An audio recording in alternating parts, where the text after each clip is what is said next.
ढक है।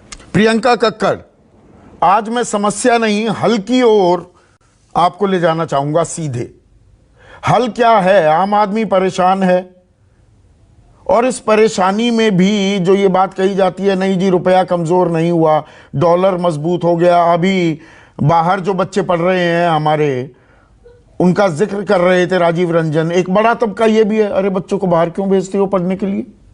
जैसे निर्मला सीतारमण ने कह दिया प्याज महंगे हुए, लहसुन महंगा हुआ, कि मैं प्याज लहसुन नहीं खाती। वो डिनायल मोड भी आ जाता है कहीं ना कहीं। समस्या हम जानते हैं, हल आप क्या देना चाहेंगी आज? राजीव जी, ज्यादा इकोनॉमिक्स की समझ तो नहीं है मुझे, बट इतना जरूर समझती हूँ कि ट्रेड डेफिसिट बढ़ गया है, ये अच्छा साइन नहीं है। It definitely reflects decline in manufacturing. और अभी मैं सबको सुन रही थी, मैं राजीव रंजन जी की बात से अग्री करती हूँ कि we need a more competent finance minister. But फिर जयंत सिन्हा जी का क्या करेंगे? उनको भी महंगाई नहीं दिखती।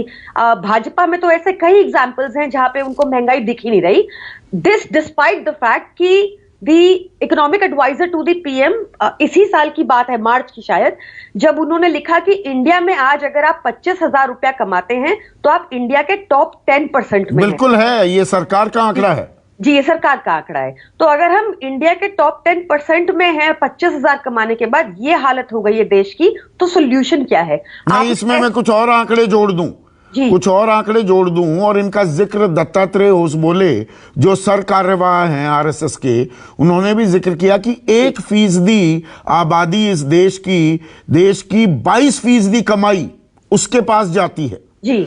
10% जो हैं उनके पास जाती है 57% कमाई, और जो 50% जो बॉटम हाफ है इस देश का, उनके खाते में आती है 13% कमाई। जी, the inequality is so huge. Coming back to this, आपने एसबीआई का मेंशन किया कि वहां पर सेविंग अकाउंट में इंटरेस्ट रेट कम हो गया। कुछ दिन पहले ही जुलाई में 1.25 लाख एसबीआई ने राइट ऑफ कर दिया, और लोगों का नाम भी डिक्लेयर नहीं किया कि किसका राइट ऑफ किया। 1.25 लाख करोड़। अब वो कहां से भरपाई करेंगे? उसकी भरपाई आम जनता करेगी, उनके ब्याज दरें कम हो जाएंगी, ऐसे होगी भरपाई। दूसरा, मैं तुहीन जी को सुन रही थी, उन्होंने कोविड का मेंशन किया, अच्छा मेंशन किया कि, पर उन्होंने एक चीज ये नहीं बताई कि कोविड में हमने देखा कि क्रूड ऑयल की prices for the first time in history negative में गई थी, आपको याद होगा, अप्रैल 2020 में। तो उस टाइम इंडिया में क्या हुआ? उस टाइम अपने इंडिया में 40 रुपए तेल बढ़ा दिया था, ये हुआ इंडिया में। तो आपने तो कभी भी बेनिफिट नहीं दिया, चाहे वो कोविड के टाइम हो, चाहे कोविड से पहले हो, या आज हो। आज आप, ठीक है, ये तो समस्याएं हैं।